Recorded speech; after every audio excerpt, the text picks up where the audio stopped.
How much does a new kitchen cost? £11,500. Well, that was a short video, wasn't it? If only it were that simple. Of course, the answer to the question, how much does a kitchen cost, is it depends. It can cost as much or as little as you like, but I appreciate that's not really a helpful answer, although it is true. This figure comes from a recent UK House home study where they found that the average spend on a kitchen renovation was £11,500. Now that figure may sound like a lot of money or not a lot of money to you, and I've designed kitchens for a lot less than that, and I've designed kitchens for quite a lot more than that. But I do think that figure is a somewhat realistic average and a good starting point. So I always like to break down the cost of a new kitchen into 4 sections. These 4 sections are cabinets, countertops, appliances, and installation. So to help better explain how much a new kitchen costs, I thought I'd go through each of these sections, starting with cabinets. The cost of your kitchen cabinets can vary hugely depending on quite a number of factors, and your cabinets can be anywhere between, say, £2,000 and £100,000. So there are a number of things that can affect the cost of the cabinets themselves. So going through these and understanding them is a good way to understand where your money's going and where you could maybe save some money. Flat packed versus rigid or ready assembled kitchen cabinets.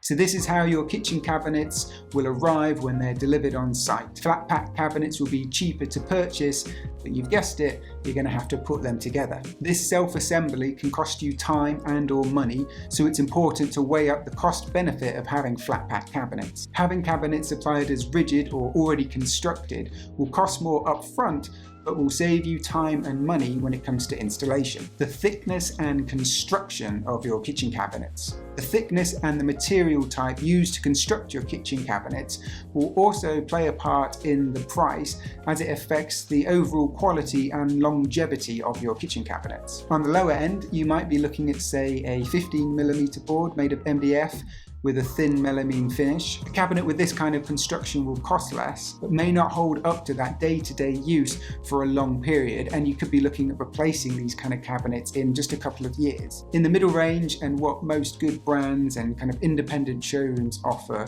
would be approximately an 18 or 19mm board, usually made out of HDF, high density fiberboard. Now I know a few millimeters doesn't sound like a lot, but when it's applied to the whole cabinet, it can vastly increase this kind of strength and the longevity it can provide. And at the top end of the market, you could be looking at anything between, say, 18 and 23mm thick and made out of solid plywood. Cabinets constructed in this way can be extremely strong and can last a lifetime if treated properly. However, you will be paying a premium for this type of kitchen. Bespoke or custom-sized kitchen cabinets. Most kitchen cabinets are supplied in a series of standard sizes, and here in the UK it's all set out in millimeters. Most of the time you can usually make these standard sizes work for your space. However, it could mean that you have to have a larger sized filler at one end or both ends in order to make those standard cabinets fit. Where you start to add the cost is when you want some bespoke or custom sized cabinets built. Usually anytime you add a custom or bespoke cabinet, it can add anywhere between, say, 30 or 100% to the cost of that cabinet. Of course, this amount will depend on the style of the cabinet and the company you're dealing with,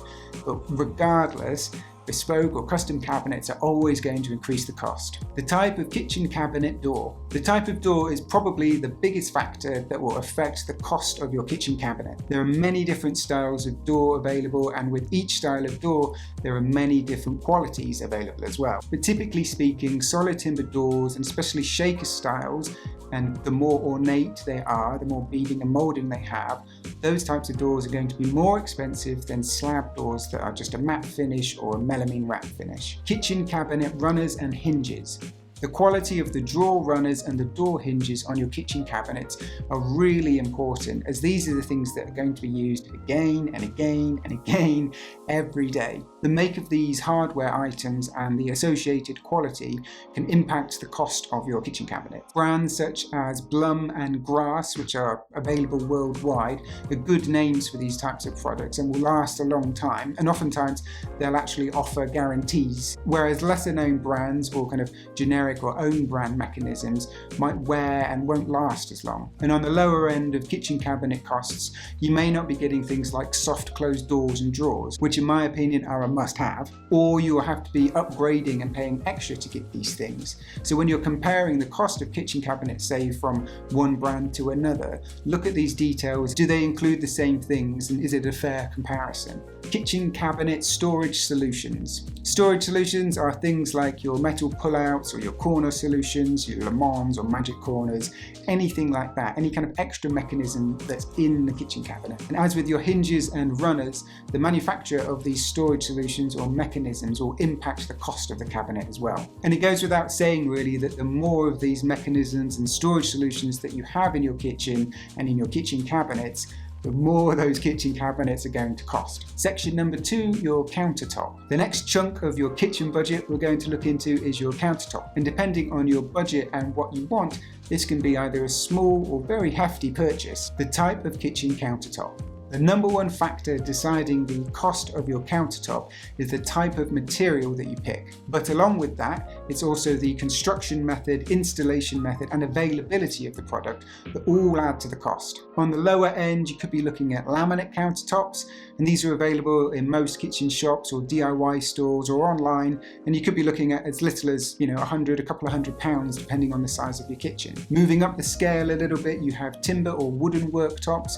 They're usually a little bit more expensive than laminates, but again, that will depend on the type of timber that you choose. And then you start to work up to your solid stones, so things like granite, marble, quartz, or any sintered stones, things like that. For these types of worktop, you could be looking at spending anywhere between sort of £2,000 to £15,000, depending on the material you choose, the availability, and the size of the kitchen, how much you actually need. Features cut into the countertop. Now these are usually only available in solid worktop, so not laminate, and these are things such as drainer grooves cut in, any trivets cut in, or decorative and shaped edges, things like that, any work that has to go into the countertop. Anytime you make a cut in your countertop, such as a sink cutout, or a hob cutout, or a pop-up socket, anything like that, it's going to cost you more, because it's more work for the fabricator. So if you're trying to save a bit of money on your countertop, consider the amount of work and cuts and fabrication that's going into it. The less you do, the more you'll save. Countertop installation. Lastly, but ultimately tied into this countertop section, is the installation method required to fit it into your kitchen. Laminate or timber countertops can be installed by your builder or carpenter. However, anything like quartz, marble, granite, sintered stone, things like that, are going to require a specialist to not only come out and properly template everything, but then go away and fabricate it. And then of course come back and professionally install it all. So this installation service will not only cost more, but it's also a cost on top of what is already a more expensive material choice. Section 3, appliances. Again, this is one that can be relatively low or very, very high depending on what you want. Do you need new appliances? The first consideration here is how many appliances do you actually need? Are you reusing any existing appliances from your old kitchen, or are you buying absolutely everything new? And along with this, I would perhaps consider, additional appliances. So appliances that might not be completely necessary, but are things that you would like to have. So think about your needs versus your wants in this appliance section. It may be very obvious to say, but the number of appliances you want and that you're going to have will obviously directly impact the cost of this section. The appliance brand and specification. So the manufacturer or the brand and the specification, basically how fancy the appliance is, will again impact the cost of this. Simply put, there are bigger, more expensive brands out there that may have the latest and greatest things, and these appliances may be better produced and last longer. And then there are more budget options that can save you thousands and thousands of pounds that pretty much do the same thing. Are you particularly brand loyal? Do you have to have the most up-to-date, all singing, all dancing appliance? Again, this comes back to your budget and how much you want to spend on this particular section, this appliance section. What's important to you? You could get all of the regular appliances that you need for a kitchen, including your sink and tap, for £1,000 to £2,000 on the budget end. Or you could easily spend £50,000 to £100,000 on the bigger brands and the latest and greatest stuff. Look at your budget and think about what's most important to you and allocate it accordingly. Section number 4, installation. The cost of fitting a kitchen can vary somewhat, but perhaps not quite as dramatically as some of the other sections that we've talked about. However, it's still something to consider, and it's good to know your options. Who's going to fit the kitchen? There are normally two directions to take when you're having your kitchen fitted. The first, and usually the more cost-effective way, is to hire local tradespeople yourself to do all the work and fit the kitchen. This could be a builder and their own team, or individual tradespeople that you find and manage yourself. The second option for having your kitchen installed is using an in-house team that's provided by the kitchen manufacturer or where you've purchased your kitchen from. The benefits of going with that in-house team, or the showroom's fitters, is that they know the product inside out. They do this every week, and if anything gets damaged or goes wrong during the installation, it's their responsibility to fix that. Whereas if you'd hired individual trades yourself, there may be a discussion as to where the blame lies, and that could all get a bit complicated. What's included in the fitting price? Make sure that it's very clear what the price you're paying to have your kitchen fitted actually includes, and more importantly, what it doesn't include. Before you get to have your lovely new kitchen, you'll likely have to get rid of your existing old kitchen first. However, a lot of time,